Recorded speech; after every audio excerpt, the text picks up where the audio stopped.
Okay, let's talk about small talk. You know those moments. Absolutely painful, right? Well, we're about to transform those awkward encounters into instant connections. And the best part? We're going to do it the laziest way possible. Forget the self-help gurus, forget complex psychology. All it takes is one simple trick. You know this one. Of course you do. How are you? Good.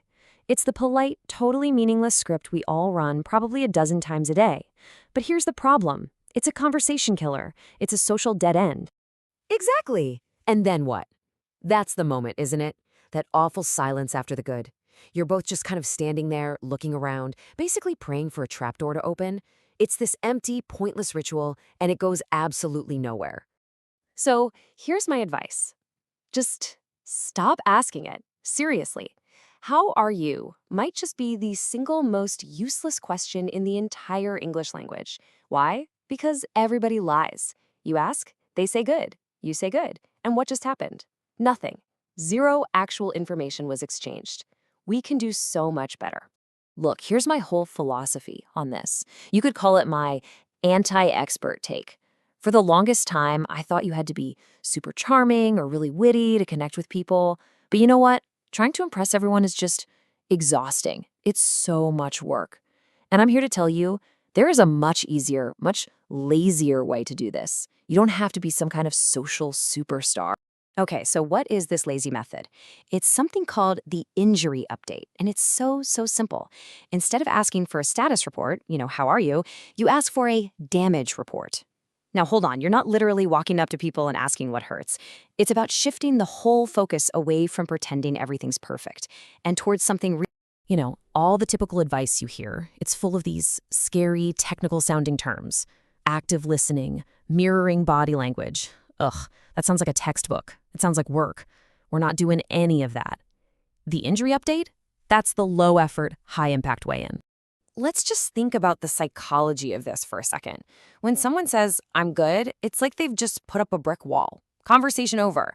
But admitting some tiny imperfection, like, oh, my back hurts because I slept funny, that's a door. It just swings right open.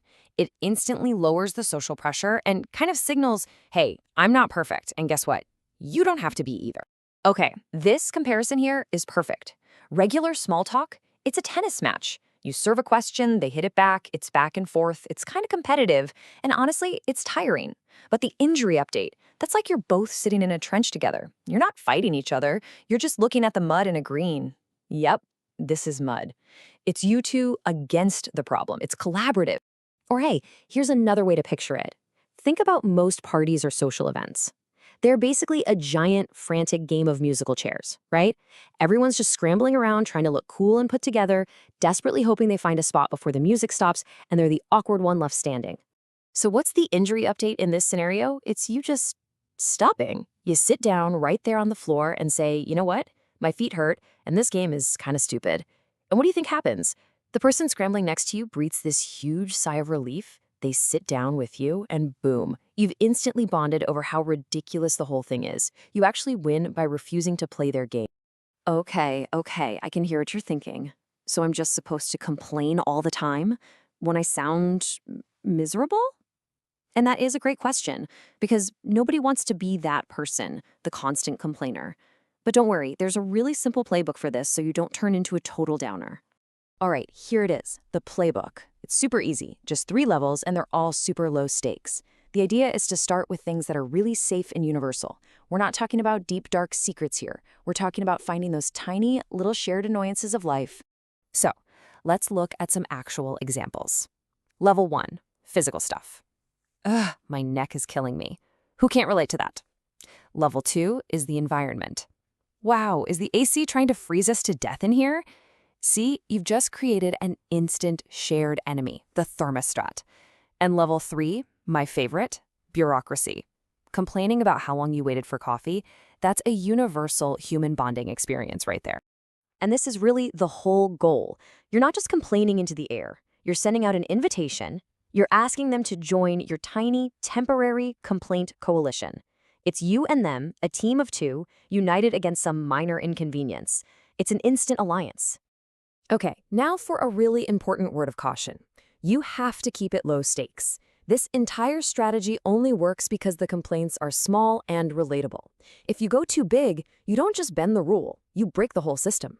And trust me, that creates a very different and very awkward vibe.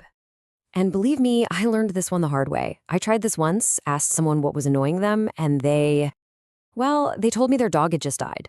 And yeah, that was not the vibe. Not the lighthearted complaint I was going for. So please remember, we're talking a stiff neck here, not a genuine personal tragedy. But honestly, don't stress about that happening. That was a fluke. 99% of the time, if you open the door for a minor complaint, people will give you a minor complaint. They get it.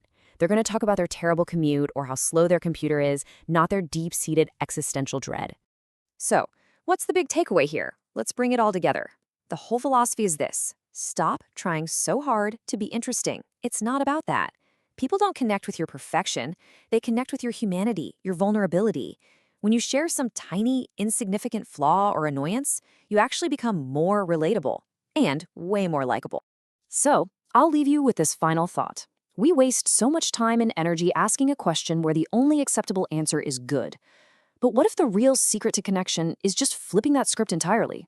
What if the most interesting, most human question you can ask someone isn't "how are you," but in its own small way, "what hurts?"